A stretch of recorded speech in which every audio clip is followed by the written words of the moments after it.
Hey everybody, welcome to episode 19 of the Nate Stowe Show. Today we're going to talk about the top 5 questions you may not have thought to ask when considering hiring a personal trainer.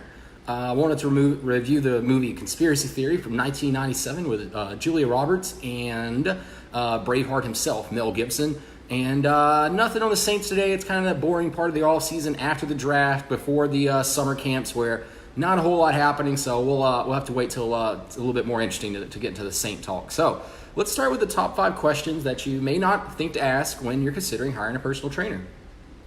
Number 1 is, do they have any references? Now, references aren't just Google reviews, Yelp reviews, Facebook reviews, or testimonials on the website, because those can be faked. I know, shouldn't do that, but they can be faked. Whoever it is you're considering should, hey Jeff, what's up, man? Whoever it is you're considering should be able to provide you the name and number of some actual clients they worked with, that you can talk to, get a feel for the trainer, what they do, what they like about them, how long they worked with them. But start there. Actually talk to real people that this trainer has worked with and see what's going on. Number 2 is the importance of convenience. So no matter how good of a trainer I am, I'm over here in Austin, Texas. My friend Jeff is watching. He's out in California. He probably can't make that trip 2 or 3 times a week.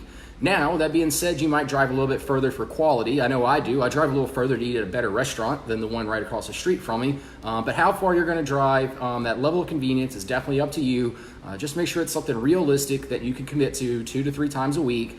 If you can do that, then you're going to win. Number 3, budget. So what are we willing to invest in this personal training experience? Now, do realize that a specialist is going to cost more than a generalist. So if someone specializes in, say, post-natal, post-pregnancy training, or they specialize in people with back issues, they have some sort of specialty, be prepared to pay a little bit more for that than someone who's just, hey, I train anyone and everybody with a pulse. So if you're breathing, you got a credit card, come on in, I'll help you out. Probably going to pay less. So set a budget, but also realize that anybody that has any sort of specialty is going to cost you just a little bit more. I see you, Shane. What up, bro? Okay, number 4 is along that avenue is what about special needs? Do you have any special needs as the client, and does the person you're considering hiring have any sort of experience working with that? Because if they don't, then it's not going to be a good fit, right? They might be great at helping people get ready for bikini competitions or something like that, but I don't know, you have spondylosis, so you have a narrowing of the spinal column, they know nothing about that. So definitely need to consider any special needs you have, and whether or not the person you're considering, the facility you're considering, can they cater to you?